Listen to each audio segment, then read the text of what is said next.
guarantee that Shinedown song, Dead Don't Die, our guest right now loves. I have a feeling that it might be their favorite song on the radio. Is that right, Brent? It's 1,000% my favorite song on the radio. The lead singer of Shinedown, Brent Smith. And, dude, I got to tell you, it meant a lot, like, when you reached out and you saw that I got this job and I'm in Sacramento. And you're like, I thought that was way cool. So thanks for doing that. I appreciate it. Dude, we go way, way back, man. Sacramento is very, very lucky to have you. You are one of the good ones, my friend, and I'm extremely happy that you're on the West Coast. And, yeah, dude, much love to you. Yeah, thank you. It's so nice. This is all new to me. You know, like when Rach and I got this opportunity, like we hadn't experienced any of this. You know, like go back to when Shinedown first started. What was it, 2000, right, when we first met? Yeah. And you guys got to explore and go out on tour. I remember you calling me one night and going, dude, it hasn't been announced, so don't say anything, but we're getting ready to open up for Van Halen, and I'm scared. Do you remember that? Yeah, because it was Van Halen. Our very first two nights with them was in the Enormo Dome in the United Center in Chicago. So coming from, you know, I think the largest audience we had played in front of at that point in time was maybe 1,500, 2,000 people. And, you know, to just be thrust into that over 2 decades ago, I wouldn't change it for the world. It was an amazing experience. But a lot of people probably don't know that, if I'm not mistaken, if I'm counting this right, and I think about this more so this year because May 27th of this year will be the 20-year anniversary of our debut album, Leave a Whisper. Mm-hmm. And if I remember correctly, you were probably the very first DJ at JRR in Orlando, Florida, to play our very first single on the radio. Yeah, we did. So Steve Robertson with Atlantic Records comes to me one night. I was doing nighttime radio. He comes to me and says, hey, I got this new band, Shinedown, and can you help me launch them? And we want to do this radio bit where the listeners pick the song. And it was Lost in the Crowd. It was Fly. Yep. And it was Better Version. And still to this day, I don't know what your hatred is for Better Version, Brent, but I love that song. I got no hatred for Better Version. I love that track. I like was pushing for Better. I still to this day, and you guys don't have it on your set list. Well, now your catalog is ridiculous, but you know, I mean, you've never performed that song live, have you? Yeah, like the first, I think probably, well, in the beginning we only had one record, so we had to play everything that was on that album. And for us, I mean, in all reality, I mean, I go back to that first album, yeah, we had to have played it within that first 8 or 9 months. And then it just died. Like, it didn't die. It's just, you know, we wrote other songs and, you know, we found some that worked and some that didn't. I didn't know you loved that song so much. We're trying to figure out where we're going to play this year. As far as we're going to do one show this year and play the record front to back. We just haven't figured out where yet. Well, how about you come to Sacramento? I'll help you promote it. You know that. Hey. Hey, man, any excuse I can get to come out to the West Coast, I will do so. I lived in Thousand Oaks from 2010 to roughly, like, I think I sold the house in 2016, but I grew up in the South, but half of my heart belongs to the West Coast. Yeah, and I lived in Ventura County for like 5.5, 6 years, but I was never at the house, so I sold it because I'm always on the road. Yeah, I was like, you're never home. Why would you be there? Planet Zero. So Eric, your bassist, you guys built a studio, and if you follow Shinedown on social media, or Brent or Zach or any of the guys, you watch the process, the build. Eric's like, if he wasn't a rock star, he'd work at Home Depot, right? I mean, that's how he is.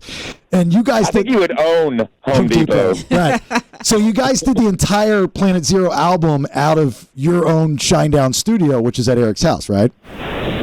Yeah, the thing is, you know, we wrote a record in the midst of a pandemic. A lot of artists wrote albums and wrote a lot of music during the pandemic, but the thing is the album before that was the first record that we put Eric in the captain's chair to do the entire album. So for Attention, he was the producer, the engineer, and the mixer of that album, and we worked out of his commercial studio that he had for over a decade.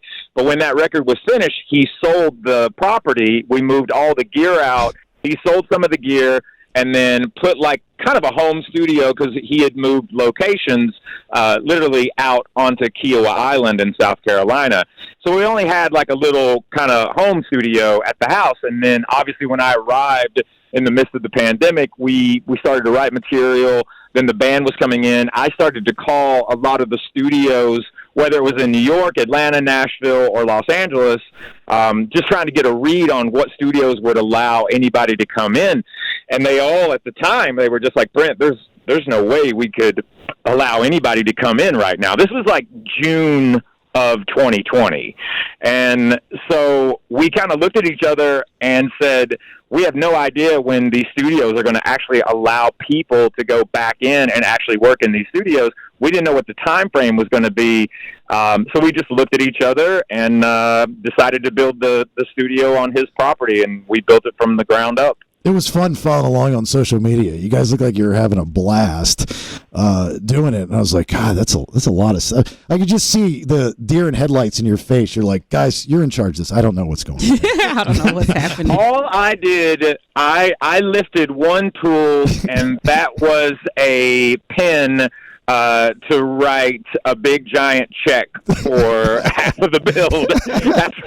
That's what I did. That's the only thing that I lifted. So Dead Don't Die, we just played that from Planet Zero, is, in my opinion, and again, we go way back, I think this is one of your best songs. And thank you. You guys, this is speaking from a fan standpoint and as a friend. So for the audience, I want them to understand that, I've been through the good, the bad, and the ugly with Brent, and this song is really about you. You are, and I know a lot of people in this business, you're a perfectionist, you are nice, sweet, humble, but you don't quit no matter what people tell you.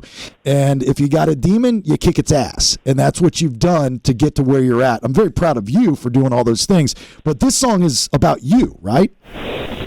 Yeah, it was very interesting. As we were finishing the record, there was kind of we were missing a certain style, a certain rhythm. We didn't have everything together just yet, in my opinion. We had a lot of the material ready, but there was just this kind of four on the floor, what I would call, we didn't have as much of a stomp song. We always kind of call them, you need a stomp on a record. And Zach had this song that he had worked on and done this demo, and he kind of pulled me to the side and he said, I have a song, I haven't shown it to you all because I didn't know what you were going to think. And I'm like, if you have a song, show it to us. And he showed us the demo, and we all kind of looked at each other, myself and Eric and Barry, and then looked at Zach, and we were just kind of like, why were you holding on to this? And he's like, well, I'm showing it to you now. And I'm like, that's true. That's very true. You are.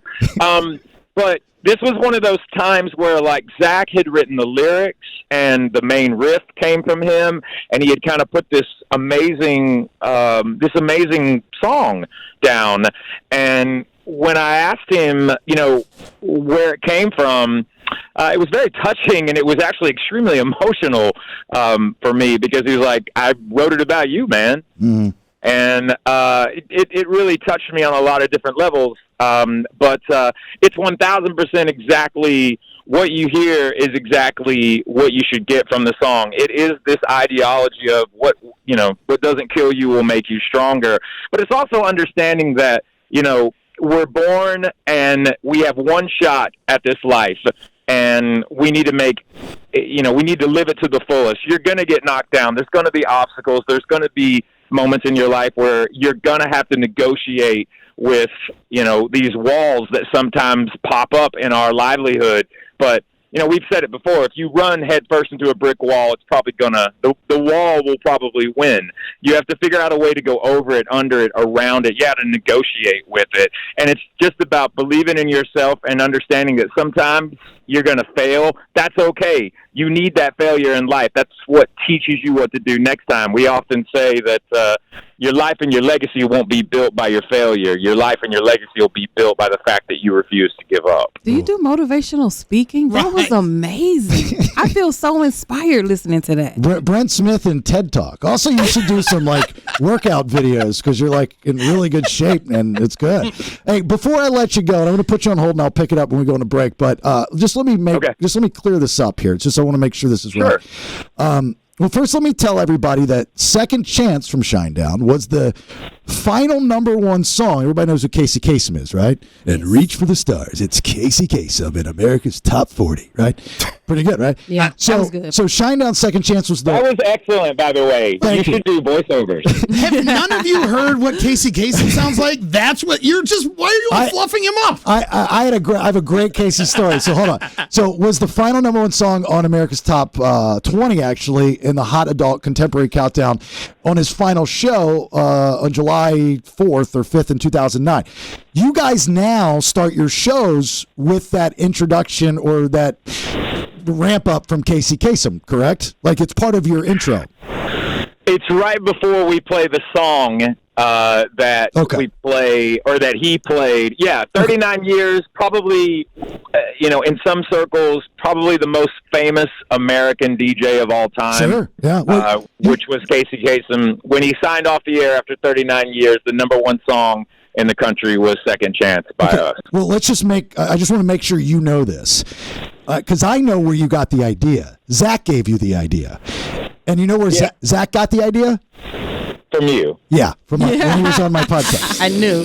So now, So now, before, because we're getting ready to start tour April 3rd through May 9th with our friends in 3 Days Grace and From Ashes to New, what I'm going to do is, ladies and gentlemen, the BS show in Sacramento wanted me to let you all know that the entire reason for this song and why you're about to hear this soundbite is because of Jason Bailey. So a round of applause. Thank you. Thank you very much. A round of applause. Thank you. All right. Jason and the BS show. Thank you. Hey, Brent, I'm going to put you on hold, brother. Just hang in there. I got to go to break. Brent Smith, Shinedown, Planet Zero, the latest album, Dead Don't Die.